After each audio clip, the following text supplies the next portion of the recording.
Սիրելի հայրենակիցներ, հարգելի լրագրողներ, գիտեք, հիշում եք, տեսել եք, որ մամուլում տարածվել էր մի տեղեկություն, որ Նարեկ Կարապետյանը հանդիսանում է նաև Ռուսաստանի քաղաքացի։ Այդ տեղեկությունը տեղադրված էր ռուսական ռեգիստրի կայքում եւ որոշ ժամանակ անց, երբ որ այդ մասին հայտնի դարձավ մեր ԶԼՄ-ներում տեղեկություն տարածվեց, այդ ինֆորմացիան ուղղակի պայի տակ չեղարկվեց, փակվեց եւ անհասանելի դարձավ եւ հիմա դա շատ ծիծաղալի բան է տեղի ունեցել, այդ ինֆորմացիան նորից հասանելի է նույն փաստաթուղթն է եւ այդ փաստաթուղթի մեջ նույն անուն ազգանունը ամեն ինչ նույնն է, բացի մի բանից, ուրեմն այնտեղ հիմա գրված է,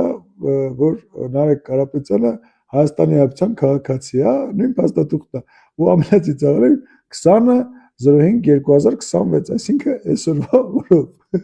Հիմա ուզում եմ Նարեկ Կարապետյանին հարցնեմ, մի հատ տենց հայտնի տեսանյութ մեմ կա, ասում է, «Что черт побери вы несете», ասենք ես ինչ են անում, կամ ես ինչ են ձեր հետ անում, կամ ես ինչ եք դուք անում, ասենք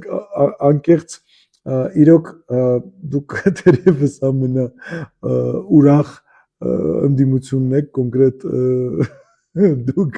որ մենք երբևիցե հանդիպել ենք, ինչևիցե ցավում եմ, որ անկեղծ ցավում եմ, որ քրեական գործը կարծես թե հարուցվել, պետք չէր նման ճանապարհով գնալ, եթե իրոք տենց բան եք թաքցրել, Նարեկ Կարյանովիչ, շատ ցավում եմ։